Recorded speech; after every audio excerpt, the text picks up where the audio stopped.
Tranque as bibliotecas se quiser, mas não há portões, nem fechaduras, nem cadeados com os quais você conseguirá trancar a liberdade do meu pensamento.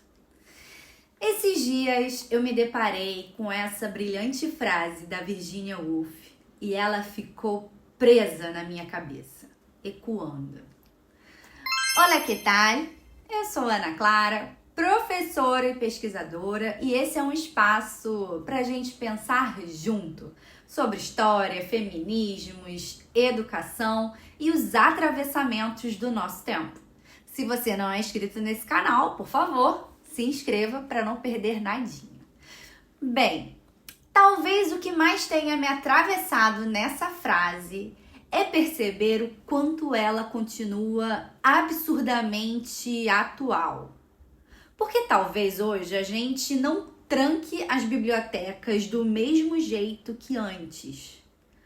Mas existe ainda muita gente tentando controlar quem pode pensar, quem pode falar, quem pode produzir conhecimento e até quem tem o direito de existir intelectualmente.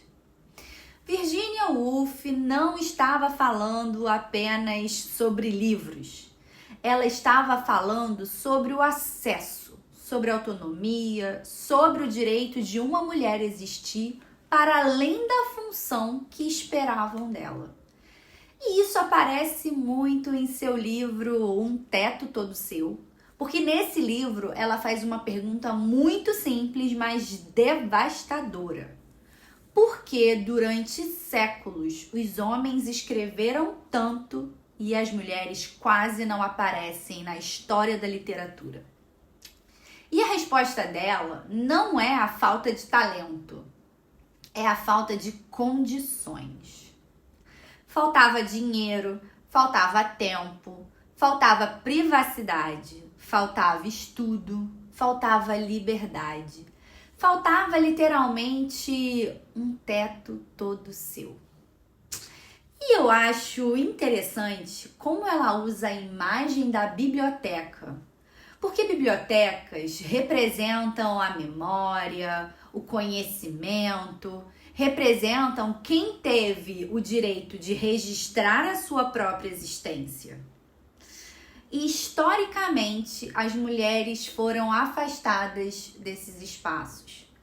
Não porque elas não pensavam, mas porque o pensamento delas era constantemente deslegitimado. E durante muito tempo, a mulher podia até ensinar crianças a cuidar da casa, a escrever cartas, mas produzir pensamento, publicar intelectualmente a sua própria existência, aí não, meu bem. Isso já é coisa demais. E era visto até como uma ameaça, algo para incriminar ou desmoralizar essa pessoa. E por isso que justamente mais incomoda a sociedade hoje, uma mulher que pense criticamente.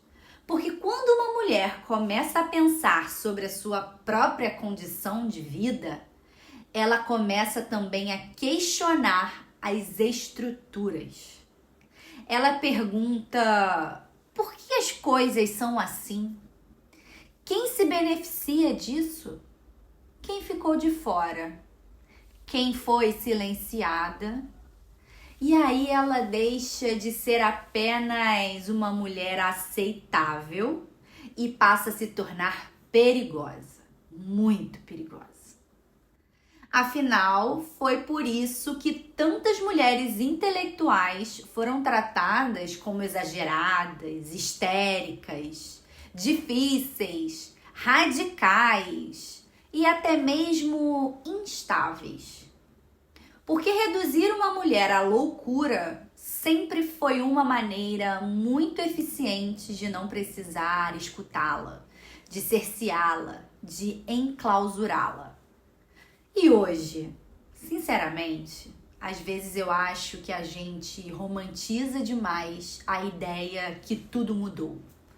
Muita coisa mudou, é claro, Mas existe ainda um policiamento enorme sobre as mulheres que falam, que estudam, que ocupam o espaço público, que produzem conhecimento. Principalmente quando elas falam sobre gênero, política, educação, violência, desigualdades. A tentativa de silenciamento continua existindo, só muda a forma.